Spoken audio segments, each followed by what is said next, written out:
शेतकरी मित्रांनो, राम राम. मला अगोदर एक सांगा की तुम्ही या अगोदर फळबाग लागवड योजनेच्या माध्यमातून लागवड केली होती का, आणि केली असेल तर तुम्हाला अनुदान मिळालं होतं का? कारण आज आपण एक महत्त्वाचा असा शासन निर्णय बघणार आहोत की ज्या शासन निर्णयाअंतर्गत भाऊसाहेब फुंडकर फळबाग लागवड योजनेसाठी निधी वितरित होणार आहे. मग त्यामुळे तो जो निधी वितरित होणार आहे तो तुम्हाला मिळू शकतो, म्हणून कमेंट करून सांगा असं म्हणलेलं आहे.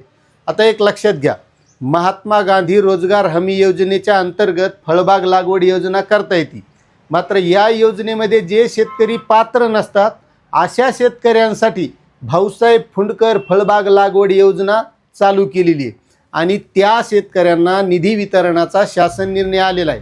पण आता हा निधी नेमका कोणत्या शेतकऱ्यांना वितरित केला जाणार आहे, किती निधी आहे, ही सगळी माहिती आपल्याला या व्हिडिओच्या माध्यमातून घ्यायची.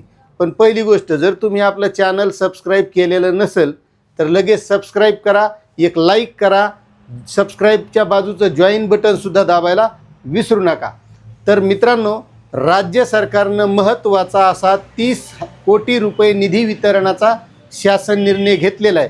आता जे शेतकरी 2025-26 मध्ये फळबाग लागवड करू इच्छितात अशा शेतकऱ्यांना हा निधी वितरित केला जाणार आहे.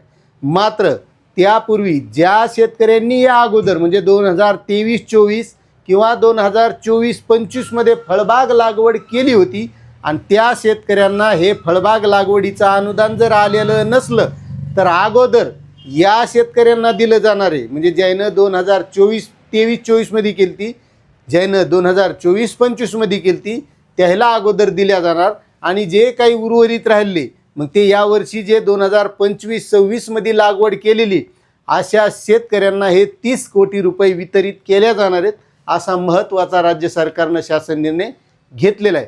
मग आता तुम्ही जर अगोदर लागवड केली असेल आणि तुम्हाला अनुदान आलं का नाही तर हे नक्कीच कमेंट करा.